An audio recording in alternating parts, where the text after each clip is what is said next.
Welcome to Get to the Hook. I am your co-host, Charles Latibaudiere. And I'm your co-host, Eric Colley. And we have something really exciting today. Really happy to start. This is the start of a brand new feature for us. And I know everybody has very strong feelings, whichever side you're on, about the election and the election results.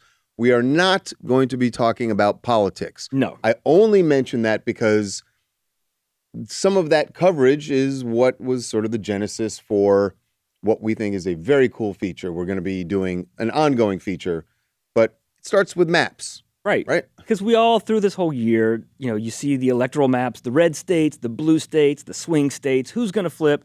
Everyone became obsessed with it. And whichever way the election had gone, people are going to be upset. There's going to be whatever. And we've kind of gotten used to this idea, I think, of red America and blue America. We're getting rid of the red. We're getting rid of the blue. We're not talking about that. We need a new color for music. Purple. Because let's go with the red and blue. Yeah. We'll go with purple. One, it's a mix. Two, reminds us of Prince. A little bit. So we're always down with that. But we're going to talk about different regions of the country and music that has come out of those regions and the legends that have come out of those regions. And today we're going to do two on our little musical maps. There's so many cities. And when you say the names of certain cities, I think if you're a music fan, there are things that automatically come to mind. If you say Detroit, Nashville, Philadelphia, New York, L.A., New Orleans. Definitely things that come to mind. Boston, Minneapolis, Austin. So many cities that have a distinct sound, sometimes multiple distinct sounds. Mm-hmm. Legendary artists. They're from red states. They're from blue states. We're going to hit up two of them today. We're going to do a very blue state, a very red state. Now, before we dive in, I think we need to establish which of us is going to be Steve Kornacki. I don't have khakis on today. I don't have khakis on, so I don't know. All right. All right, we're going to have to, we'll do that. We'll figure that out for the next one. But but today, yes, two incredibly productive regions as far as music, and the music that we're about to dive into is awesome from both cities. Right. And there's more than one scene from these places. There are different bands, different artists that came from them. Some you might not even know are from these places, but they are all part of the sound and the culture of these parts of America. So let's start on our little musical plane here and fly up to the Pacific Northwest. All right. We are going to start in Seattle, Washington. Yeah. All right, Charles. If I tell you to name a legendary rock star who played loud, grungy, fuzzy music, left-handed, changed music, and then sadly died at the age of 27. Who am I talking about? Jimmy. I tried to trick you. Yeah. Tried to trick you into saying Kurt Cobain. You started with the grungy, and you're like, yeah, but then I knew exactly left-handed was going to do it. Yes, because long before grunge was a thing in Seattle, Seattle was the birth, or the I guess. Yeah, it's the birthplace. Was he actually born Jimi there? Hendrix was born in Seattle, born Washington. in Seattle. So let's start with Jimi Hendrix. And everything should start and end with Jimi Hendrix. That's true. And I wouldn't say Jimmy is the sound of Seattle when you think of it. Really, he blew up his sound after he was in Europe, right? And his music came back.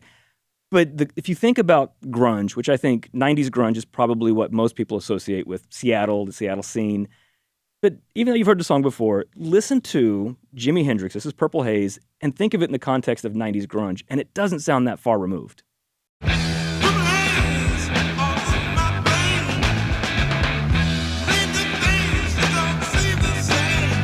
I mean, that could have come out in 1992. Absolutely. Right. And I've never actually, you know what, it's funny, I've never heard any of the grunge era greats say specifically that sound was what inspired them, and maybe it wasn't. Right. And is it just coincidence? I would think it can't be coincidence. I mean, if you grow up in that region, you certainly are aware that Jimi Hendrix was from there, and if you're a musician playing rock, you definitely listen to Jimi Hendrix. So it has to be some sort of influence. You'd think so, and he's such a legend there. Have you ever actually been to Seattle? I have, yes. Have you ever been to Renton, Washington, which is just outside Seattle? No, I have not. I was in Seattle once. We had a couple hours until our flight, and we're like, what do we do? And so I was looking up for stuff to do. So Renton, which is not far from Seattle, is where Jimi Hendrix is buried. And his grave there is this beautiful memorial. It's like this marble gazebo kind of thing with a statue of his guitar in the middle, and all the columns have pictures of him like engraved in it, and lyrics and quotes. I mean, if you're a music fan and you're there, you got to go see that. It's spectacular. All right. But it's funny, on my list. Jimmy, growing up when he did, That's not what the Seattle sound was. The first Seattle act to hit number one in 1959. I feel like there's a left turn coming. There's here. a left turn here, and I don't know Yeah. what you would call this a Seattle sound, but if you've seen any movie ever set in the 50s or early 60s, you've probably heard this song. It was number one for 4 weeks. It was a vocal group called the Fleetwoods, not Fleetwood Mac. The Fleetwoods had a number one song in 1959 with this song, Come Softly to Me. Come softly, darling. Come softly, darling. I mean, you've heard that song. Oh, okay, It's in that's not. so That many wasn't just a movies. left turn. That was like a screaming U-turn, and now we're just spinning out. And I don't. Okay, wow. They were from Seattle, from that area. I think they were from Olympia, but they came Sure. up through Seattle. The Ventures had a song called "Walk Don't Run" in 1960. Was a big hit. That they were from a Seattle band. So that early rock era, it was still kind of a little soft. soft. Jimmy kind of rocked it up a bit. Then I think one of the first really big Seattle acts to become like superstars, because Jimmy, like we said, Yeah, he wasn't sadly. associated with Seattle the way other artists were. He was Right, and the sad reality of Jimi Hendrix's career is that it was so brief. His superstardom was so brief that it was sort of after his death that people became more familiar and then associated Right. him with Seattle. So, yeah. I Anyway. think the first big Seattle act, and interestingly, when they first blew up, they were actually living in Vancouver because the lead singer's boyfriend was hiding out from the draft in the Vietnam War. Ooh, I'm talking about Heart. Ann and Nancy Wilson are a Seattle band, right. and they were huge in the 70s, and that same rock sound, this is one of their 70s classics, This Is Crazy on You.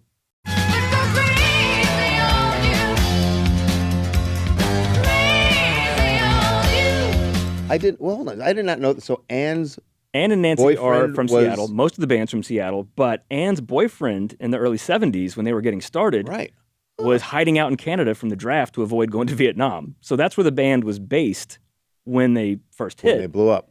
Huh. But they are a Seattle band. Yes, they definitely And- to Seattle. Not that I think of like grunge and Heart and Jimi Hendrix as being similar, but when you listen to Crazy on You or Magic Man or Barracuda, those songs, Hendrix's early songs, the 90s stuff, you can hear the DNA in it. There's a thread, definitely. There is. There's 100% a thread there. Of course, Heart in the 80s had their most commercial success by somewhat abandoning that sound. They got a little I was gonna say glossier, completely, a little slicker for pretty MTV. much completely different Yeah, sound. But and- they were changing with the times, right? Yeah. They did what was in vogue. And they had huge hits. They kept Seattle really big on the radio with like These Dreams, Alone, What About Love, Never. So many huge, huge songs. But I think when people think the Seattle sound, you're thinking early 90s grunge. Because while Heart was doing that slick MTV pop in the 80s, what was really happening in Seattle was a hardcore metal scene and a punk scene. And the two of them kind of were at war with each other. But then certain venues started booking the bands from each scene and brought the audiences together. So you saw hardcore metal and punk coming together, Hardcore metal has a baby with punk. and it is grunge. There you go. One of the first. So big- is that how really that's how it was born, was from the audiences coming together, or Right. were the musicians really Both. And the blending? thing that really did this, and we're going to see this as we go to different cities today and in other episodes, a thing that really crystallizes the sound of these cities is a record label coming up. And the one that did it in Seattle was directly inspired by another one. So Sub Pop Records was a very famous indie label, still around in Seattle. It's where most of the grunge bands came from, because the founders of Sub Pop wanted to do what Berry Gordy had done with Motown in Detroit. Is we have a lot of really amazing homegrown talent, and nobody knows about it. So if we start a label and sign all of them, then people will notice, oh, hey, they've got something going that on they've there. got right? Then it looks like a thing. and right? As long as you organize it. right. Yeah. And then the major labels might want to come in and buy some people, and then somebody will get called a sellout for signing to a major label. Always happens. But most of these towns, you find there's a record label from that place that Interesting. kind of consolidated all the talent. Huh. So one of the bands signed to Sub Pop early on was a group called Green River, and they were one of the very first grunge bands. They fell apart because some of the members wanted to get bigger, and they wanted to get a national Right. record deal. The other members were like, no, we don't want to sell out. There's always that sellout accusation. The members that wanted to go bigger were Jeff Ament and Stone Gossard, who left Green River, and then started a band called Mother Love Bone with a singer named Andrew Wood. They were going to be the breakout Seattle band. They were going to be the huge thing, and in a bit of sad foreshadowing for a lot of these Seattle acts, Andrew Wood died of a heroin overdose days before their debut album came out. And So now Jeff Ament and Stone there's a hole. Gossard There's find a hole a new there to be- singer, Yeah. guy named Eddie Vedder, and they became Oh. Pearl Jam. Eddie Vedder. Why does that name sound familiar? Yeah, he's sung a couple things. And of course, Nirvana was coming up then. They were on Sub Pop, and they were the ones that really broke it through nationally with Smells Like Right. Teen Spirit, of course. They weren't the first of the big Seattle grunge bands to get on MTV, though. The first one I remember seeing in the spring of 91, months before Smells Like Teen Spirit kicked off. And this, to me, is the grungiest of grunge bands because Pearl Jam always had kind of a classic rock vibe. They loved The Who. Yes. Nirvana was more I on always the punk used to side say of that stuff. when Pearl Jam came up and everyone was going like, "Oh, this grunge sound." I was like, "Does nobody else like Pearl Jam?" Just seems like A 70s rock band. a band that we grew up listening to. Even I grew up listening to, even though they were from 15 years earlier. But yeah, those classic rock bands. That's what it sounded like to me. Nirvana was kind of punky. Soundgarden, Chris Cornell.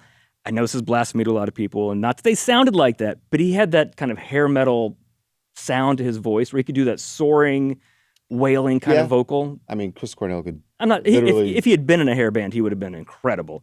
sing the phone book. But to me, the grungiest band, like if you asked what the grunge sound was, and the first band I ever heard, outside of Seattle on MTV was Alice in Chains when MTV put this song on, Man in the Box.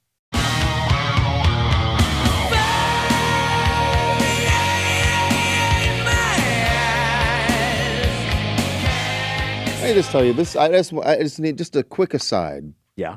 This is what I love about doing this show with you because I have all sorts of memories about music in my head, and they're all garbled.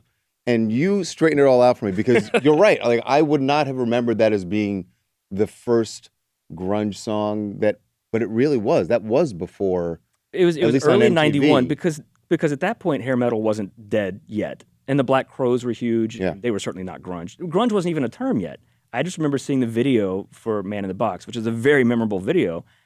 And I just thought, what is this? It's metal, but it's not like It's not it's not Metallica. right. And it's definitely not But hair metal. It's not hair It metal. wasn't bluesy the way the Black Crowes Right. were. It was something What is new. this thing? What is this thing? And it sounded like it could have been just a blip. Like, well, okay, that's this one band had this weird song. And then, a few months later, Now, were Alice in Chains on Sub Pop? I don't think they were. I could be wrong about that. I don't think they were, but I don't know what their association with that was. I do know that Alice in Chains opened for Poison once. So that's why Wow, they overlapped worlds that hair collide. metal. Yeah. Yeah, they overlapped that. And then, of course, Nirvana hits in the fall of 91, early into 92. And famously, Nevermind, after Christmas, all these kids got Michael Jackson's Dangerous as a Christmas gift. They all went back to the record store and exchanged it for Nevermind, and Nirvana bumped Michael Jackson from number one in January of 92. Really? Right, yeah. And the thing that makes See, when us parents got it wrong. they did. They thought, Parents thought- kids love Michael Jackson. And they're like, Love this. we like this Kurt Cobain guy. Yeah, you apparently you haven't been watching MTV, Mom and Dad. And they had not been.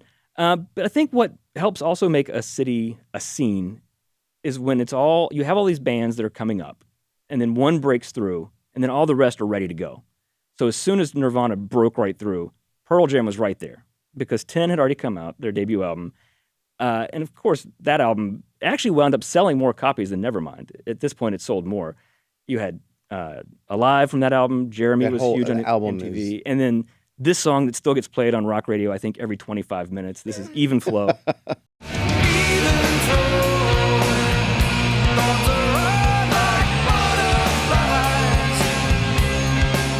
And then once you had that, and then you had Soundgarden, then it was a scene.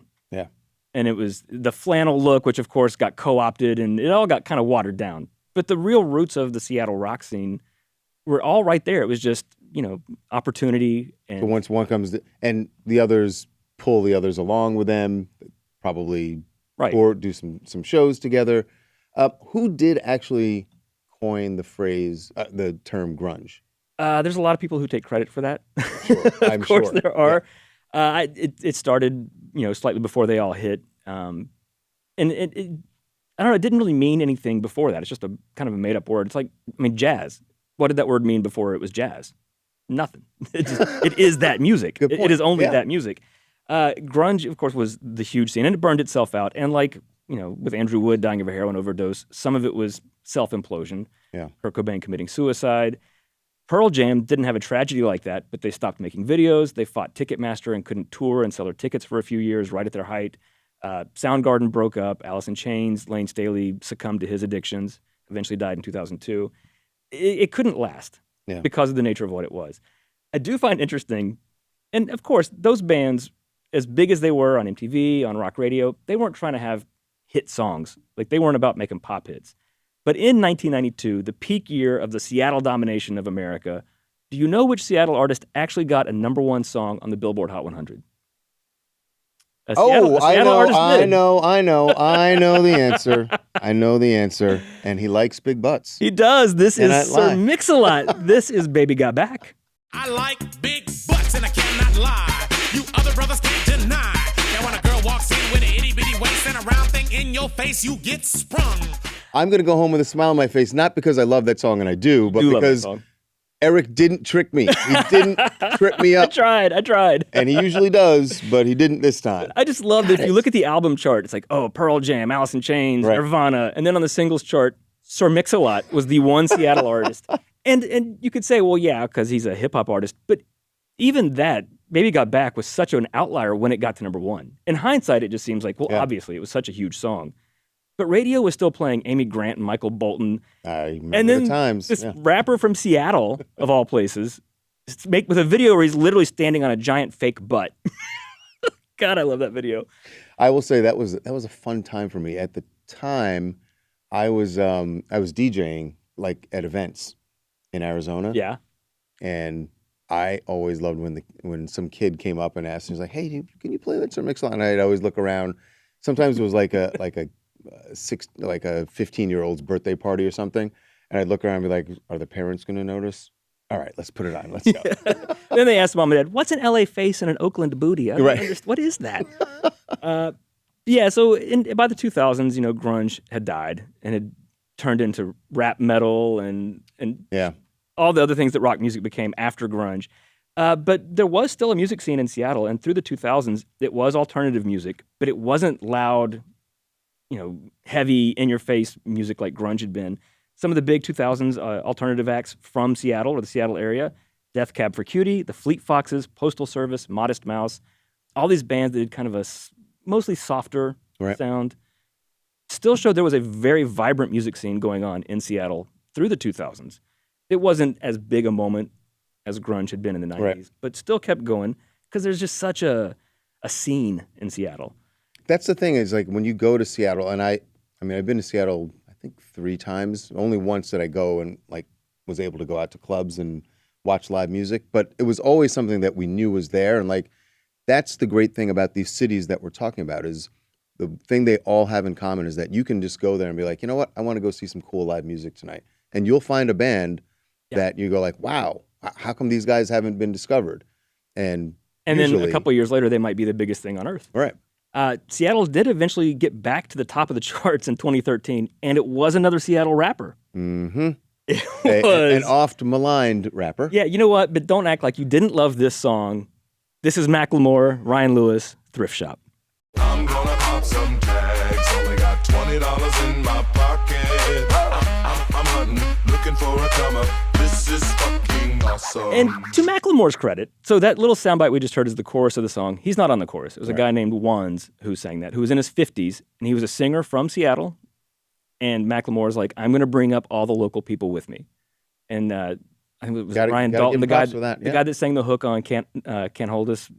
He was from Seattle. Yeah. He repped Seattle hard. Still does. Yeah, he absolutely does. And I think people do still love him there. The rest of the country were like, we're done with you, Macklemore, Yeah. after that album. But It didn't He's help a him. Seattle That was another case where it didn't help. Sometimes winning the Grammy puts like a target on you. And Right. he beat somebody he beat that year. Kendrick and then That's texted him right. to apologize. Like, I shouldn't have won the rap Grammy over you. And it's like, it's bad enough that happened, but that's on the Right. Grammys. Yeah. When you like try to go out of your way to apologize for it, rap fans turned against him, Yeah. pop fans lost interest. But he still does his thing. In hindsight, I don't think of it as he was a big star who dropped off. I think he was just a local guy who happened to have this amazing moment in the mainstream. Yeah. Most people never get that. So, a couple number one hits. But he's Well, always top 40s. stayed. He's always been anchored in Seattle. Yeah, stayed and he's true to a that. he's a co-owner of Seattle's hockey and soccer teams. He plays at Mariners games and stuff. Yeah. He is a Seattle guy who just happened to become a national star. had a for moment. few Yeah. years. Yeah, good for him. I looked up what's going on in Seattle right now, and it's weird. It's two things: electronic like EDM. Have you ever heard of Odessa? It's spelled Odessa. Mm-mm. They have billboards around LA because they're usually playing shows in Vegas and stuff, like DJ Yeah. shows. Odessa is one of the biggest electronic acts out of Seattle. Also, feminist punk is really big.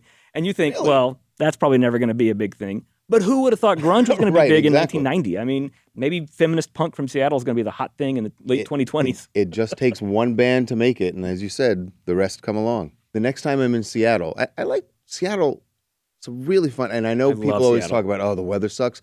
I have been so lucky. The 3 times I've been to Seattle, bright, sunny days. I'm staring at Mount Rainier, and people are like, you are so lucky. I'm like, I don't know. It keeps happening. I every have time also I'm here. been 3 times, and it's been sunny and pleasant every single time I've been. But I've been the a next- little disappointed because I like rain. But the next time I'm there, I'm going to concierge. I'm like, excuse me, sir, where is the good feminist punk band that I can see tonight?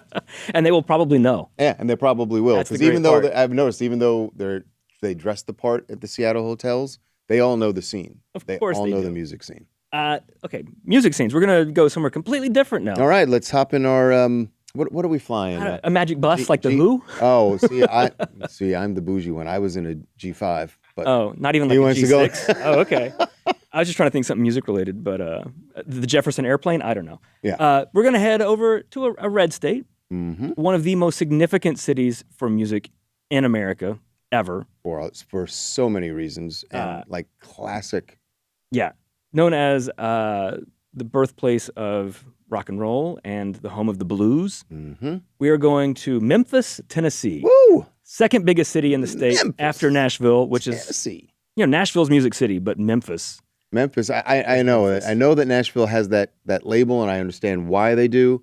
But man, if I have to choose between one of the two cities I'm going to, it's Memphis. I went there for the first time earlier this year, and I loved it so much. As a music fan, you can't not. The only downside, though, is when you're in Memphis, just prepare yourself. If you remember Mark Cohn's 1991 Grammy-winning song, Walking in Memphis, it's going to be in your head nonstop. Because everything because see you look around is a and lyric you in that see song. I every know. single place he mentions. Yep. Some of the people born in Memphis, Aretha Franklin was born there. Accidentally drove by her house. It's like a tiny little shack. I always think that's so cool that Aretha has ties to like these two amazing and then cities. moved to Detroit. Yeah.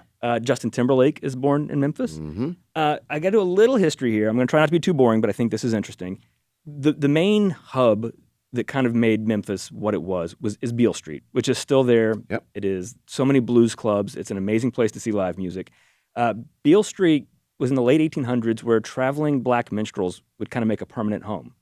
And this guy named Robert Church in the late 1800s, who was a black man, and that's significant, bought a bunch of the land and then settled down all these clubs and shops. And he became the very first black Southern millionaire. All right. Kind of like the Master Yeah. P of the 1800s. This guy Yeah. that was like an entrepreneur and was like, I'm going to start my own thing. And a lot of the shops and clubs were owned by black people. It was economically Yeah. unlike anywhere else in the country. And the music that came from it. Take I him to mean, church. The blues weren't born there necessarily specifically. One significant thing was W.C. Handy was a songwriter and musician from the South, moved to Memphis in the early 1900s, started writing some of the great blues songs of all time, the Memphis Blues, St. Louis Blues. Like he wrote all these great songs, and it attracted all these blues musicians who wanted to come there and be part of the Beale Street scene. One of those guys in the 1940s was a guy named Riley King, who was a guitar player, Oh, I know. comes to Yep. Memphis, starts playing on Beale Street. He gets a radio show, and they start calling him the Beale Street Blues Boy. And then they just shortened that to the Blues Boy. Then they shortened that to BB. Mm-hmm. And he became BB King. Yes, indeed. And BB King did not invent the blues, No. but one of the greatest blues guitarists. And while he was in Memphis, he hooked up with this guy, Bobby Blue Bland, who brought this R&B and gospel mix to the blues. They created this new version of the Delta blues. I want to play a song. You've probably heard the name B.B. King. If you're not familiar with his music, His biggest hit actually came, it peaked on the charts in 1970. This is The Thrill Is Gone. The thrill is gone, baby. The thrill is gone away. All right. That's such a good song. I'm going to take umbrage with your clip selection there. You would have picked, I know you would have picked a different song. I went with the No, the biggest hit. I like the song. Okay. Love the song. You Yeah, just yeah. picked a portion I of it know. where we didn't hear BB playing the I know. playing the guitar. Well, I can only play like 10 seconds. But I will do say, I pick the chorus or do I just go with the solo? And I'm always torn on it. And I get it. And look, part of the appeal to me of BB King is, I mean, obviously playing. his guitar playing, but his voice is also amazing. So, all right, I tried to go with the chorus, I'll allow. but yeah, BB King, amazing. While he's in Memphis in the early 50s, he has this guy in Memphis produce some records for him. The guy's name is Sam Phillips. In 1951, Sam Phillips produced the song Rocket 88 by Jackie Brenston, featuring Ike Turner, which many people regard as the very first rock and roll song. The Birth, right, which is Birth. why Ike Turner always said he is. The Birth. That's why Memphis. He created rock and roll. That's why Memphis's names are the home of the blues. It was not the birth of the blues, but it's the home. But it is the birthplace of rock and roll, because after Sam Phillips in his Memphis Recording Service was the name of his little studio, tiny little place. He produces Rocket 88. And then in 1954, this teenager comes in and wants to cut a record. Some kid from Mississippi. Some kid who'd come to Memphis because he'd heard about the music there and he loved it. And the secretary at the newly dubbed Sun Records was blown away by this kid's voice. And she's like, Sam, you got to listen to this. This was the first song he cut there. This is very young Elvis Presley, and That's All Right. Well, that's all right, mama. That's all right for you. That's all right, mama. Just any way you do it, that's all right. So again, I went to Memphis earlier this year. You've been there, right? Yeah. And did you do the Sun Records tour? I did. Stood in the room. Yeah. Stood at the microphone. It is. They have Elvis's microphone that you can hold and sing with. Sam Phillips is like, I don't want this put in glass. Let people touch it. I'm pretty sure I have a photo somewhere of myself. Oh, I definitely have one. It's a terrible photo. Yeah. Another thing I think is so cool when you're standing there and you're looking at the pictures on the wall in the exact place where you're standing when these things were recorded. There's a little divot in the floor because Elvis's bass player played an upright bass, and those have that stand, metal stand, and it wore a hole into the floor, and they never replaced the tile. And if it had just been Elvis, Sun Records would be legendary. Sure. And that's, of course, Elvis has Graceland and Memphis is there. But some of the other people who recorded at Sun Records around that same time, Jerry Lee Lewis, Johnny Cash, Roy Orbison, Carl Perkins, who did Blue Suede Shoes, Charlie Rich, who was a huge country star in the 70s, did Behind Closed Doors and The Most Beautiful Girl. And so if Memphis just had B.B. King and Elvis, you could say, you're good. That's it. Yeah, you're done. But there's so much more to Memphis. So much more to it. In the 60s. By the way, we're not covering the barbecue on this particular podcast. But if this were a food, because I'm sorry, I can't talk about Memphis So and not good. think about the barbecue. Oh. But yes, we're talking about music here. Yeah. So I want to talk about, and we talked about like record labels, like Sub Pop in Seattle, Motown in Detroit. You had Sun Records in Memphis. It was Sam Phillips having the idea of, let's get all these people together. Well, on another part of town in the 60s, Stax Records is born. It was a record store. They started recording some of the artists who were there. It was a guy named Jim Stewart and his sister Estelle Axton. And Stax, S-T-A-X, is the first two letters of each of their last names. I did not know that's It's how. Stewart and Axton. It's Stax. Yeah. Okay. And they were white, which is, again, significant because they loved R&B music. And that's who they wanted to work with. And so Stax was an R&B label. And they were sort of, to me, they were always compared to Motown, but they are so very dissimilar to me because Motown, A different sound. Motown was a pop label. It was just pop music by black artists for the most part. I mean, there are exceptions, but in general, they made pop music. Stax made soul and R&B and almost gospel music. Yeah. And they had all these talented people, and they get some records out. One finally connects in 1962. And it's a song, if you say the title of it, people are like, I have never heard of that song. But it's an instrumental, and the title has nothing to do with it. It's the song Green Onions by Booker T and the MGs, and you have absolutely heard this song before. Definitely, yeah.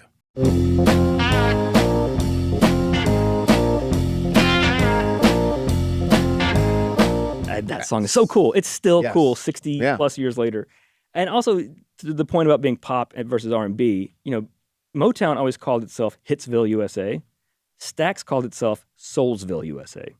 and there is a difference. Oh, yes. They didn't have There's as many definitely a huge pop difference. hits Yeah. as Motown did, but they did produce really some big ones. cool, not just cool songs, but like the artists. The artists are amazing. They had Which early is not on. to say Motown people weren't cool, but Of course not. Yeah. I mean, we'll do Detroit on another day, Yes. and of course, Motown is Motown. I'm not in no way am I knocking Motown, but I don't think Stax gets the appreciation it should. right, because it just never became the cultural phenomenon that Motown was. So it's kind of in the shadow of Motown, but it's just But when different. you look at the when roster, you look at it, so early on they had Booker T and the MGs. Booker Jones was one of the house musicians there. You had Sam and Dave who did Soul Man, mm-hmm. I Thank You, Hold On, I'm Coming, Rufus and Carla Thomas, Walking the Dog. And one of the early artists they were so lucky to get, one of the greatest voices in music. Oh. Well, wait, I'm trying to figure out which clip are you now. You know what I have to go with, but I could you have could played. go any. You're going Dock of the Bay. You have to, and that's All also right. that is significant to the story. So Otis Redding, of course, one of The amazing Otis Redding, and another sad trajectory of a career. well, this is the thing that is heartbreaking and amazing about Stax is that in the late '60s, 1967, they are really starting to hit. They have had a bunch of big hit songs. They're getting artists who are just incredible and developing a fan base. Otis Redding performs at the Monterey Pop Festival and just blows people's minds. The whole roster went over to Europe and were much bigger there than they were in America, and they had an incredible tour in Europe. And Stax was about to catch back up to Motown in terms of success.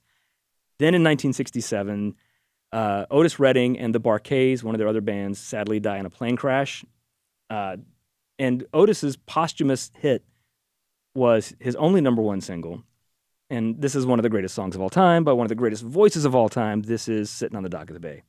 On the dock of the bay, wasting time.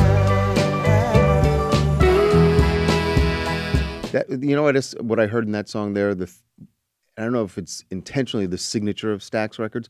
The horns, The horns are Those such are a huge part of that Memphis sound. horns, which Absolutely. is amazing, just tremendous. Yeah. So this starts a period for Stax that almost destroys the label. So Otis Redding is one of their biggest artists. And beyond that, they were like a family. They all worked together. It was a small operation. Everyone loved Otis. They were all personally devastated by his death. Of course, he was their biggest star. He's gone. Some other things that happened in 1968, in their backyard in Memphis, Tennessee, Martin Luther King Jr. is assassinated, which completely traumatized and disillusioned Booker T. Right. He didn't want to work with white musicians for a while. He was like, I'm just so Over. destroyed by this. Like, it was demoralizing to have MLK not just killed, but killed in their town. Yeah. And then Otis is dead. And then Stax had this distribution deal with Atlantic Records and with, I think it was Clive Davis who did this deal. He leaves, and the new people at Atlantic are like, well, Otis is gone. We don't need you anymore. But part of the deal that Jim Stewart of Stax had signed gave Atlantic the rights to all the back catalog. So when Atlantic pulled out of their deal, they took the entire Stax catalog with them. So the label lost rights to all their back catalog. I did not know that. It nearly destroyed the label. Oh my God. So we have our biggest stars dead. Our other biggest artists are like demoralized. Our whole catalog. And we've lost our catalog. And Atlantic at that point was shifting more to like a rock sound at Right. that point also. So Right. And this is one of the great, amazing comeback stories. A guy named Al Bell, who had been working with Stax, became a co-owner at this point. And he's like, all right, we've got to rebuild this from the ground up, which sounds impossible. And you don't have Otis.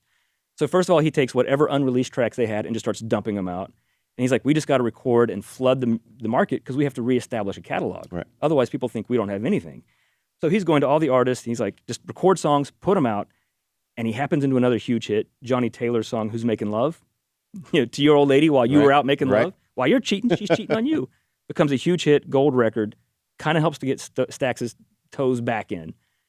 One of the staff musicians and songwriters for Stax asked Al Bell, he's like, if you need albums, can I make an album as an artist? He's like, yep, everybody can. Everyone gets to make a record. Open mic. It's open mic. Basically. Yeah. Basically. And this guy was Isaac Hayes. Isaac Hayes records his album Hot Buttered Soul, which is it was a huge hit. It's a top 10 album, a classic. There's only 4 songs on the record because each one is about 12 minutes long. Right. Like his version of Walk On By, which was a Dionne Warwick hit, which is the song that Doja Cat sampled last year for her Paint the Town Red. Isaac Hayes did a cover of that is the best version of that song. Beyonce sampled his version of it. Lots of people have sampled it. And then So you've got some success, and Al Bell's like, we need to go up to the next level. He gets involved in movies.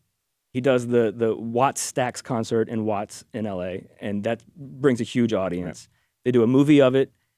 And then this is the same time, we're in the early 70s at this point, blaxploitation films are a huge thing, which is, like like Superfly with Curtis Mayfield had that soundtrack. You got Blackula. All these, I love blaxploitation films. But there was this one movie coming out about a black private dick. About a private dick. I mean, I'm just talking about Shaft. Out your mouth. I can dig it. So Al Bell gets Isaac Hayes to do the soundtrack to Shaft. And immediately, his theme song, which more or less invented the 70s on the spot with the wah guitar and the hi-hats and the horns and the strings, he shoots to number one with this, the theme from Shaft. You see, this cat Shaft is a bad mother. Shut your mouth. What I'm talking about, Shaft? Well, we can do it. I mean, it almost sounds like a parody of the just 70s at this point. But it's so cool. Cool. It's so cool. And Isaac damn Hayes, cool. then Al Bell, he gets the song. It goes to number one, and he's like, that's not enough. And you got to give Al Bell credit that he had a vision. Kept his foot and on he the- worked kept hard. his foot on the pedal. He's like, I need him to get an Oscar nomination. And everybody was like, that is never, ever going to happen. Not for that song. No black man had ever won Best Original Song. This is 1971. They campaign for it. They get him nominated. He performs wearing chains and makes a statement about black empowerment. And then he wins. He won the Oscar. Remember when the Oscars were cool? Yeah. Can you imagine that they? I mean, I don't Isaac know what Hayes kind of won campaigning they did and who they, which doors they knocked on, or how they knocked on them. But man, What a cultural moment. They, everybody had told him, everybody, like all the Hollywood songwriters and stuff, and the people who voted, like, you're never going to get him on the ballot. You're never going to get him nominated. Well, he's certainly never going to win. And then he did. And if you go to Stax now, they have his Oscar on display. And it's not just, oh, cool, he won an Oscar.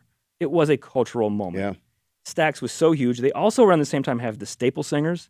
I'll Take You There. take you there. So many good songs. And then, sadly, By the way, mid-70s, shout out to Mavis Staples, who I just saw last year Really? performing live, and I think She's she's almost 90. I Or- think she's 90, Yeah. but still sounds amazing. What an incredible voice. And there's somebody that came out of gospel Yeah. and brought R&B and funk and everything to her music.